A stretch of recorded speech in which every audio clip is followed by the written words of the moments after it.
Good day everyone, Sir Ian here and welcome to IG Science Outlook, your quick guide for all your science tutorials.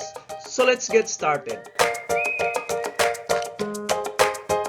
Now given the following, what is the rate law for the reaction A plus 2B forming C? For trial 1, the concentration of A is 0.1 molar, concentration of B is 0.02 molar, and the initial rate is 0.005 molar per second. And for trial 2, concentration of A is 0.2 molar, concentration of B is 0.02 molar, and the initial rate is 0.02 molar per second. While for trial 3, the concentration of A is 0.1 molar, concentration of B is 0.01 molar, and the initial rate is 0.0025 molar per second. Now, the first thing to do is to write the rate equations for the 3 trials.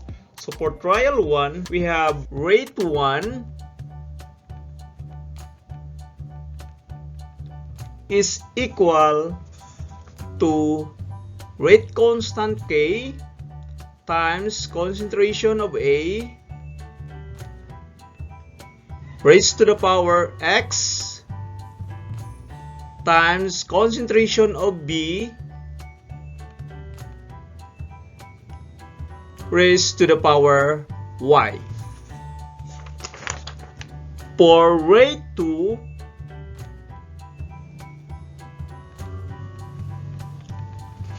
is equal to K times concentration of A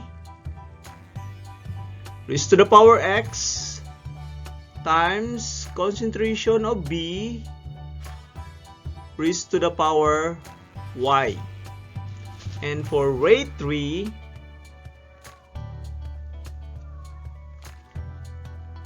is equal to the rate constant K times concentration of A raised to the power X times concentration of B raised to the power Y. Next is to choose trials with the same initial concentration. See, for example, trial 1 and 2, the concentration of B for trial 1 and 2 are 0.02, or you can choose trial 1 and 3 with initial concentration of A are 0.1.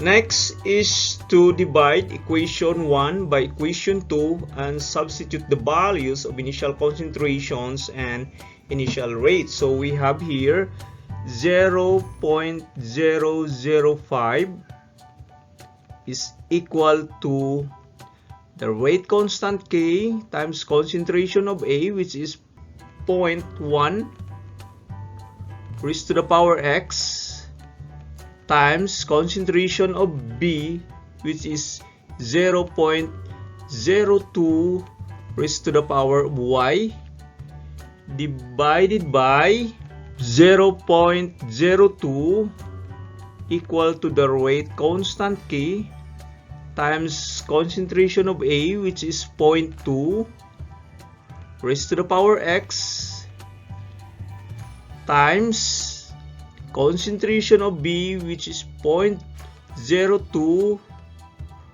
raised to the power Y. Now you can cancel the rate constant K and the values of the initial concentration of B. Okay, they're just the same, just equal to 1. So you have on the left, you have 0.005 divide 0.02, that is 0.25, is equal to 0.1 divide 0.2, and that is 0.5 raised to the power X. Now the value of X that makes this equation true is 2. So your X in here is equal to 2. Now to solve for the value of Y, we divide equation 1 by equation 3 and substitute the values of initial concentrations and initial rates. So we have here 0.005 is equal to the rate constant K times concentration of A, which is 0.1 raised to the power of X multiplied by the concentration of B, which is 0.02 raised to the power of Y,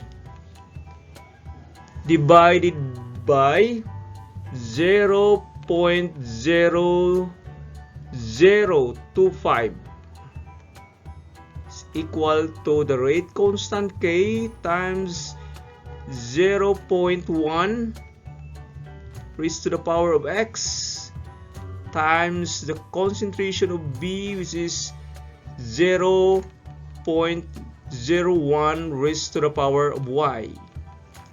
So you can cancel both this rate constant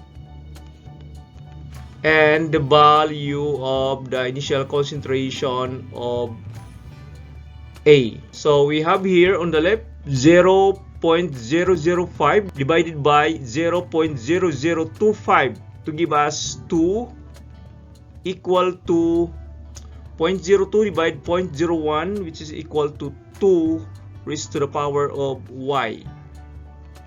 So the value of Y that makes this equation true is Y is equal to 1. So the rate equations will be rate is equal to the rate constant K times concentration of A raised to the power of 1 times concentration of B raised to the power of 2.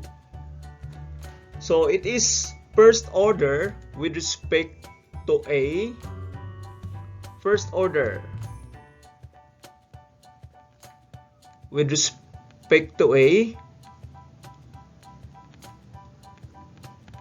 and second order with respect to B,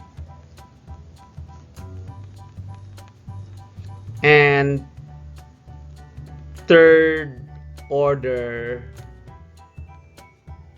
overall. So that's all for today. Thank you for watching. Don't forget to like and subscribe for more science tutorials.